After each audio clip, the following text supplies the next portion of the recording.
Hi friends, my name is Chaitanya Bhatke and welcome back to my YouTube channel. In this video, I am going to discuss a very interesting topic to you all. As we know that the first time ever on December the 19th, the IPL auction took place in Dubai. The first time that the auction took place outside India. So the popularity and the viability of the IPL model is not going to be discussed in this video, as we know that it is the number one league in the world, no doubt in that. But I just want to bring to your attention the price, especially the foreign players, the Australian players and the Sri Lankan and the New Zealand players have commanded from this auction. I want to bring to your attention that why there is some discontent among famous Indian cricketers about the price that the Australian cricketers are getting, and what can be the solutions going forward, or is it right? I will try to present both sides of the argument so you can make up your own mind, and I will also give my personal opinion whether you like it or not. Please, I humbly request you to share it in the comment section. Mitchell Stark went for 24 crore 75 lakh rupees to Kolkata Knight Riders. Now, in the press conference, KKR CEO Venki Mysore said that every team has been given 100 crore as a purse. So, however they spend it, it is up to the prerogative of the team itself.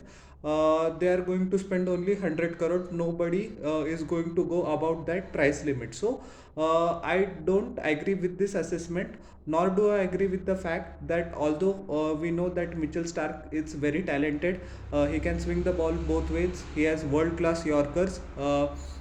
He has excellent seam presentation as well. He's a proven performer. Top wicket takers in both 2015 and 2019 ICC T20 ICC ODI World Cup. He also played an essential role in Australia winning the title this time in India. So nobody is doubting the talents or the skills that Mitchell Stark has. He's the one of the greatest fast bowlers of this generation, and in my humble opinion, he's the greatest left arm bowler. But my issue is this: the total prize money for IPL 2024, the winning team is going to get rupees 20 cr, 20 crore, and Mitchell Stark himself is going to earn more than 24.75 cr.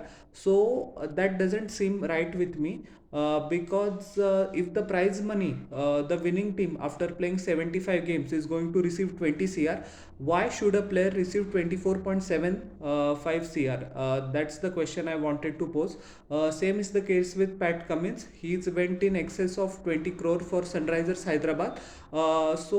Although it is acceptable that the limit is 100 cr, but the problem is all the foreign players, especially the Australian ones, I'm not saying that they are not talented, but this kind of money is huge, huge.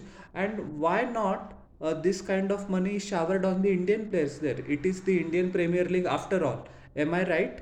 So that is my question. If Virat Kohli is only getting 16 CR, the players like Rohit Sharma is getting 15 or 16 CR, Shreyas Iyer is getting 12 CR, Bumrah is getting 11 CR, Surya Kumar Yadav, I think, is the best T20 batsman in the world, making just 8 crore rupees because Mumbai Indians first hand retained him. And Australian players are coming to IPL and earning 24 and 20 CR. So that doesn't sit well with me. That is the problem. That is my issue. And is it fair for IPL to consider a salary cap on foreign players? That debate is also to be discussed, because in an Indian Premier League season, a Rohit Sharma or Virat Kohli is going to earn 16 crore. I am emphasizing my point again and again. But why does Mitchell Stark or Pat Cummins earn 24 and 20 CR respectively? So we are not valuing our own players. Now the franchises will argue that they have already retained them, and as we know that in rare cases, in KL Rahul's example, he was transferred from the IPL window from Punjab Kings to Lucknow Super Giants last season, but 2 seasons ago, I beg your pardon. But my point is this: that Indian players, even if they earn 24 cr, it is way it is just out of the park. Such sort of money is come into cricket, but Australian players are going to earn more than Indian players, and by a percentage of more than 20 to 25%. So that is a big problem. This problem was emphasized by R. Ashwin as well on Twitter, and many former cricketers and commentators seem to be in line with his stand, because IPL is an international tournament, and in my humble view as well, I am not diminishing the stature of IPL. On the contrary, I would say that the standard of matches in IPL is even greater than some of the T20 internationals and the ODIs which are currently being played among different teams. So IPL is the best tournament, no doubt in that. But the amount of money, especially the foreign players are earning, should not be equal to the money, should not be more than the money, I beg your pardon, than the Indian players are earning. That is my humble point. Now, if you can see, that if by that logic, if Mitchell Starks deserve 24.75 cr, Virat Kohli should go for 30 cr, 35 cr. Rohit Sharma should go in excess of 28-29 cr.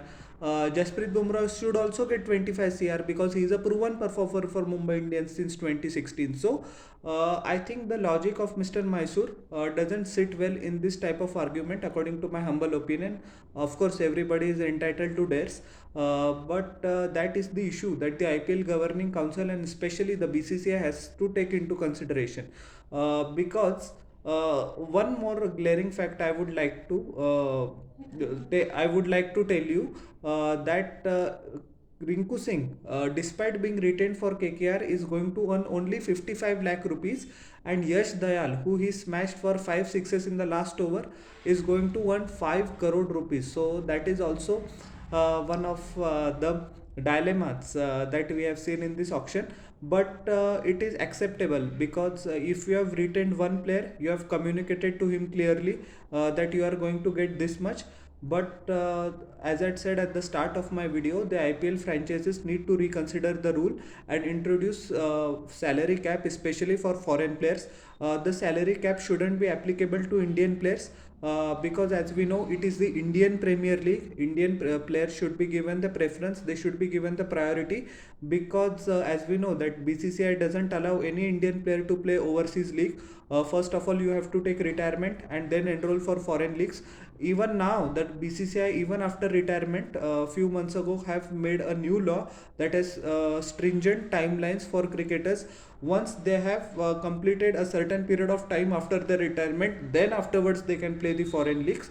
So Indian players should be given priority and Indian players should be given the preference. So that's all in this video, and hope my point is my argument is able to resonate with most of the cricket fans, and even if they don't agree with me, they can share their opinion in the comment section below. So how did you like my video?